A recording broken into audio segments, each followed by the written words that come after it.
Good morning, ka-coffee, Luzon, Visayas at Mindanao. Magandang araw po sa inyo. Ang pambansang ate, si Amy Marcos, tuluyan nang nagtaksil sa kanyang kapatid. Ito yung tinatawag nating mga nagtatraidor eh. Matapos ang lahat-lahat ng gawin sa iyo ng kapatid mo, bigla kang lilipat ng PDP laban, di ba? Maraming gusto makakuha ng spot dyan sa alyansa, binigay yan ni PBBM sa iyo. Tapos ngayon, nasa PDP laban ka. Inadapt na, kung nabalitaan ninyo ka-coffee. Inampun na nila si Amy Marcos at si Camille Villar. Kumbaga officially, sila po yung mga miyembro na ng PDP laban. Manang Amy, grabe naman yan. Di ka na naawa sa nanay mo. Diba? Kay Imelda Marcos. Respeto na lang yan sa nanay mo eh. Respeto mo rin yung kapatid mo. Matapos lahat ng gawin sa'yo ng presidente. Ang masaklap, okay lang yan eh. Pero huwag ka masyadong maingay. Diba? Anong ginagawa niya? Lantaran talaga, meron siyang video, sinabi niya, hindi ito Marcos administration, kundi Duterte ito, kundi administrasyon ito ni Romualdez at ng Araneta. Iniinsulto mo yung kapatid mo. Kapatid mo, presidente. Pinapalabas mo na kinokontrol siya ni Liza Marcos at ni Martin Romualdez. Yun ang tono niya sa kanyang video. Oy, manabay mi, anyari sa'yo? Sabi nga ng mga analysis nakakuha ng martilyo at ng bato itong si Amy Marcos at pinukpok niya sa ulo niya sa paglipat niya dyan sa PDP laban. Nakala niya napakalakas ang PDP laban. Yung ibang miyembro nga niyan hindi pumapasok sa Magic 12 Dalawa lang naman ang lumulusot dyan. Si Bato at si Bongo. Nagpaampon pa sa PDP laban. May gusto talagang ipamukha itong si Amy Marcos sa kapatid niya. Siguro gusto niyang duruin si Presidente. Marcos, tingnan mo ginawa ko sa inyo. Lumipat ako. Tumawid ako ng kalsada. Tumawid ako ng ilog. Nandito na ako sa PDP laban sa kalaban ninyo. Alam naman natin ang paninira ng PDP Sino-sino ba nandyan? Sila Vic Rodriguez.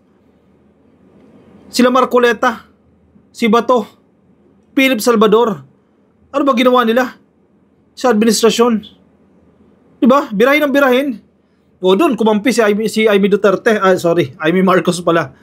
Sabi nga daw magpalit ka na ng apelyado. Pero hindi na siya magpapalit. Pakinggan natin ka-coffee ito sa mga hindi pa nakakarinig dito sa video na ito ni Amy Marcos.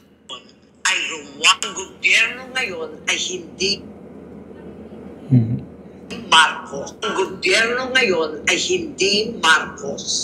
Ang gobyerno ngayon ay Romualdez at Araneta. Payo ni VP, magpalit na raw ako ng apelyido. Inday, hindi ko kailangan magpalit ng apelyido. Marcos ako. I'm me. Ako ay ako. Ako ay si Amy Marcos. At kapag Marcos ka, hindi ka makikipag-alyansa sa mga politikong nagbintang, nagdiin, at umapi sa iyong pamilya. Hindi mo kakainin ang isinuka mo para lamang sa politika. Hindi ganyan ang legasiya ng aking ama. Imported na ang bigas. Imported pa ang hustisya, kaya malinaw. Ang gobyerno ngayon ay hindi Marcos. Ang gobyerno ngayon ay Romualdez at Araneta. Kaya tandaan, ako ay ako. I'm me. I may isip, I may salita, I may gawa. Number 39 sa balota. Kampanya pala to Naku, daming masakit sa ulo dito sa sinabi ni Amy Marcos isa-isay natin. Hindi daw siya makikipag-alyansa. Kung ikaw ay Marcos, hindi ka makikipag-alyansa sa mga taong sumisira sa pamilya mo. Talaga ba? Anong ginawa niya ngayon? Nakipag-alyansa siya sa mga Duterte. Nakipag-alyansa siya dyan sa PDP. Ano ba ginawa ng PDP? Di ba sirain na sirain yung pamilya nila? Pasamain yung apelyado niya? Ano to? Ano pinaghuhugutan ni Amy Marcos dyan? Hindi daw karakter ng isang Marcos yan. Ano to kasinungalingan? Sa pa nga. Ka mo, para lang ka, hindi ko kailangan magpalit ng apelyido. Marcos ako. I'm me. Ako ay ako. Ako ay si Amy Marcos. At kapag Marcos ka, hindi ka makikipag-alyansa sa mga politikong nagbintang, nagdiin, at umapi sa iyong pamilya. Hindi mo kakainin ang isinuka mo para lamang sa politika. Hindi ganyan ang legal. Hindi ka makikipag-alyansa sa mga politikong sumira sa pamilya mo. Hala ka, madam. Check your script. Mukhang problematic itong script na yan ah. Sapol na sapol siya dyan. Bakit siya nakipag-alyansa kay Sara? Ano ba ginawa ni Sara? Ano bang ginawa ng mga kaalyado ni Sara? Ano bang sinisigaw? Sinisira kayo. Magnanakaw yung pamilya ninyo. Tapos nakipag-alyansa ka dyan? Di ba? Outdated yung script na yan. Baka sinulat yung script na yan, hindi pa siya totally o hindi pa siya ina-absorb ng PDP laban o hindi pa siya nakadikit kay Sara Duterte. Very problematic. O bakit sa spill niya, hindi niya sinabi na totoo siyang anak? Eh di ba may lumabas ng isang araw, na-post din natin yan eh, na hindi naman siya anak ni Makoy eh. Siya ay isang Lacson. Bakit hindi niya nilinaw yan? Bakit hindi siya nagsalita na ako ay tunay na anak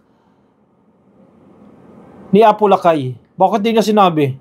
Yes, ang apelyido Marcos, ang ugali hindi. Ganyan ba si PBBM? Malayong-malayo sila ng karakter ni PBBM. Magkaibang-magkaiba sila ng ugali ni PBBM. Consistent ang ugali ni PBBM eh. The way na sinusundan natin yan eh. Hindi ba nagbabago yung ugali eh. Medyo tumapang lang ng bagya ngayon. O lately, past year o 2 years. Dahil sa ginagawa na ng mga Duterte sa paninira sa kanya. Pero malayong-malayo dito sa ugali ni Amy Marcos. Nakakahiya ito. Tuloy, kanina, may greetings ang ating presidente, si PBBM, nakita nyo yon. May greetings siya sa Facebook. Binati niya ng Happy Mother's Day yung mga babae, mga ina na importante sa buhay niya. Yung kanyang kapatid, si Irene ba yun? Nasa post niya. Si First Lady Lisa Marcos at si Madam Imelda Marcos, hindi niya sinama. Hindi kasama si Amy Marcos doon sa post ng presidente. O, hindi pahiya siya. Nakahanap siya ng katapat. O, total, ayaw mo katantaran, o sige. Makahanap ka ng hinahanap mo. Talaga to si Amy, o.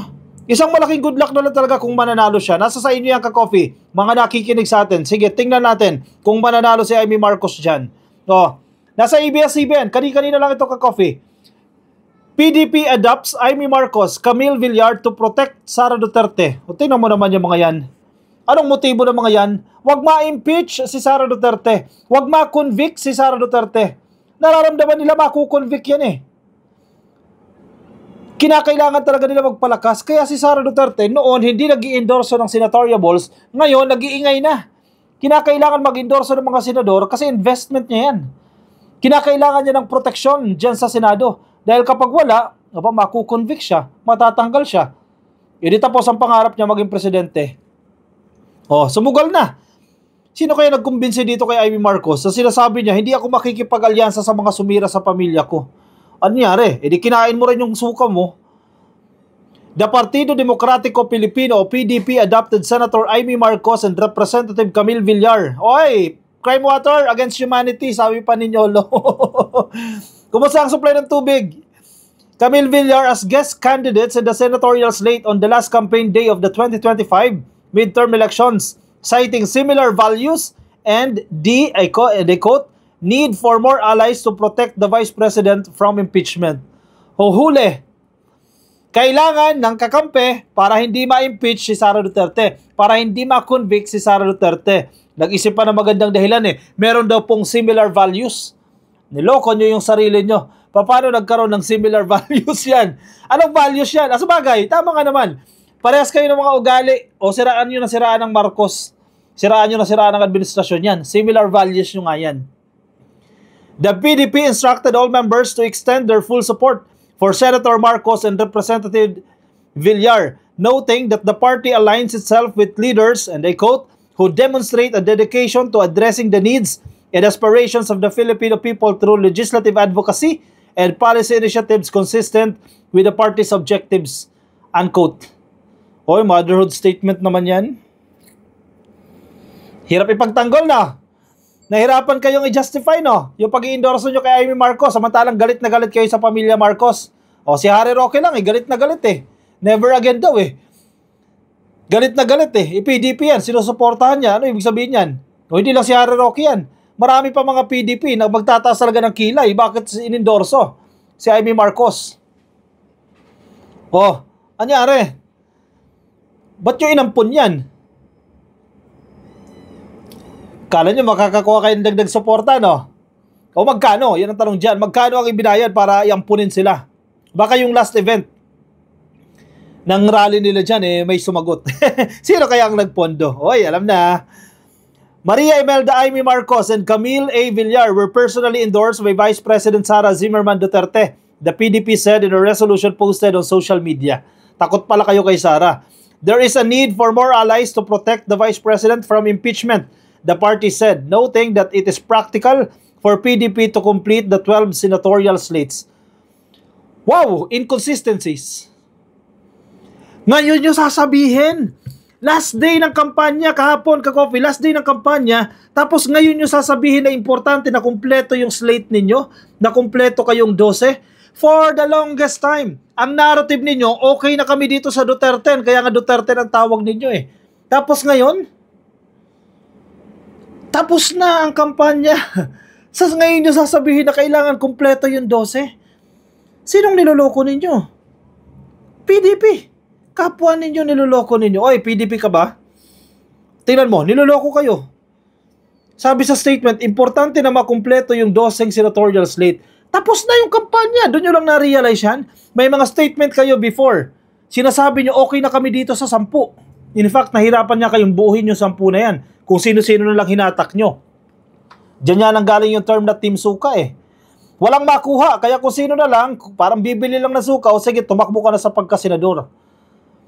Tapos, ang narrative nyo ngayon, kailangan makumpleto yung 12. Hala ka, PDP ka pa rin? Niluloko lang kayo ng leadership po.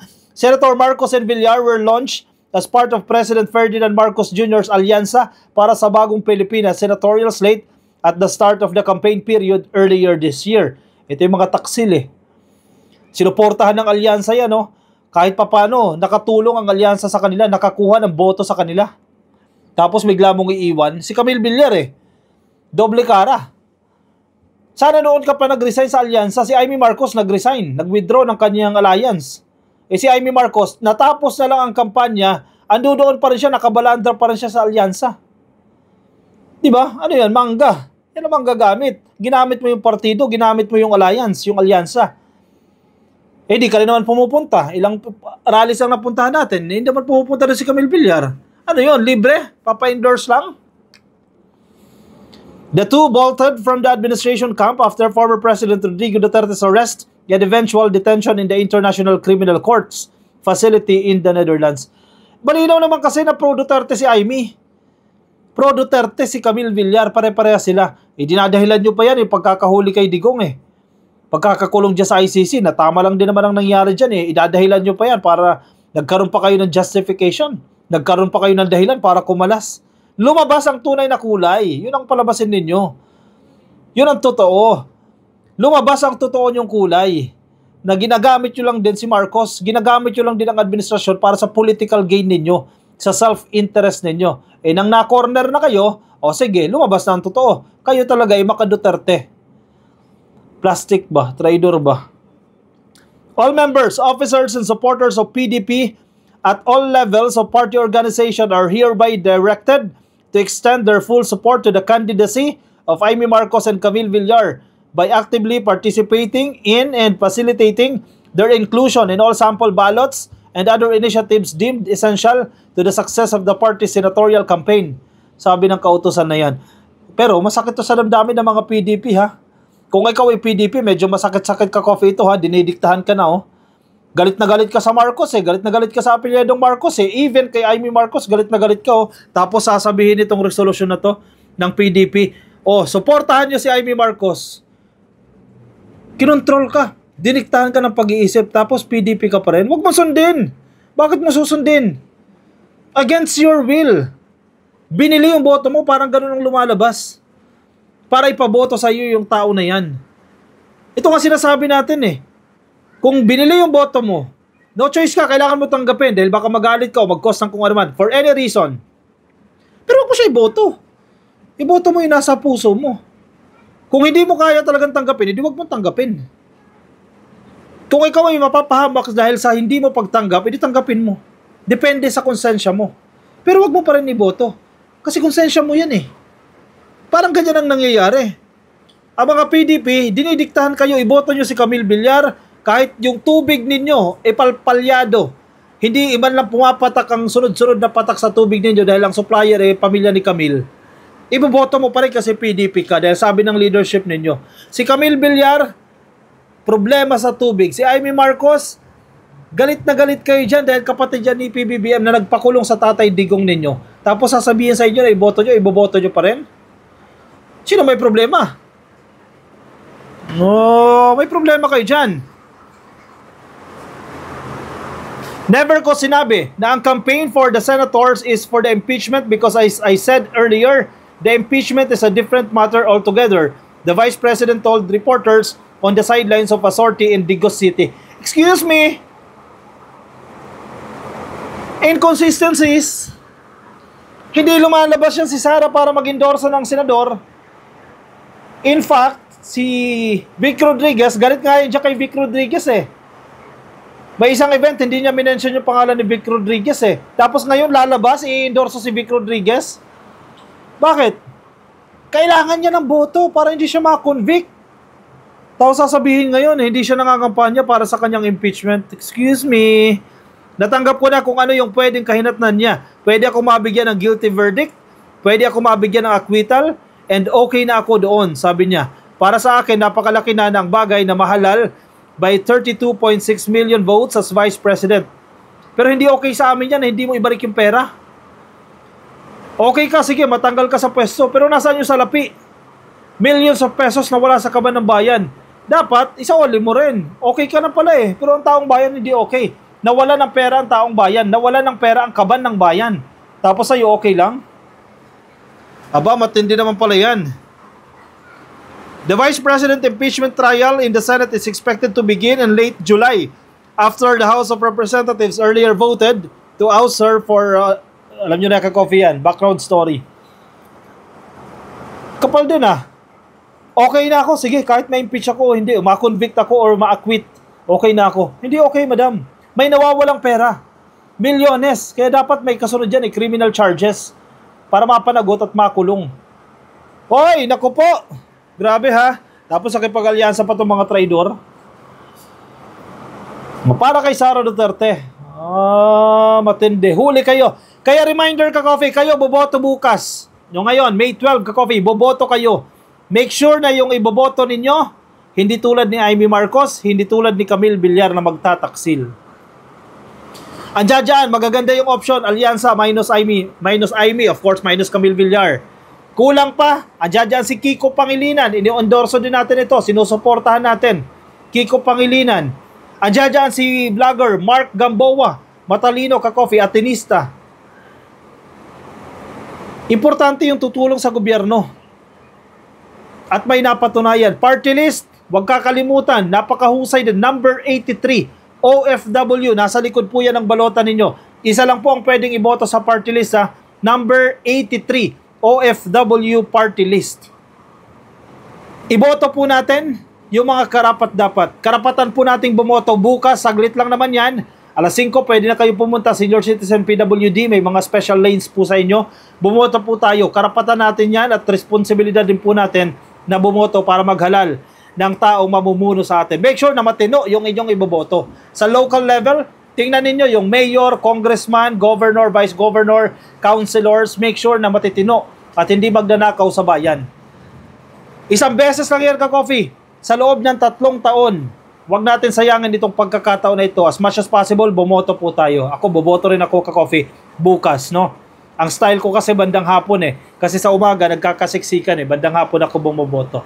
O siya, sige. Maraming salamat po sa mga sumama. Baka may mga komento kayo, may mga opinion, reaction, lagay dyan sa comment section para mabasa po yan ng iba natin mga ka-coffee. Yung mga nasa Facebook, pasuyin na lang ka-coffee. Please like and follow. Nasa YouTube, subscribe. TikTok, subscribe na rin po kayo. I'll see you in my next video. Paalam po sa inyo. Bye-bye.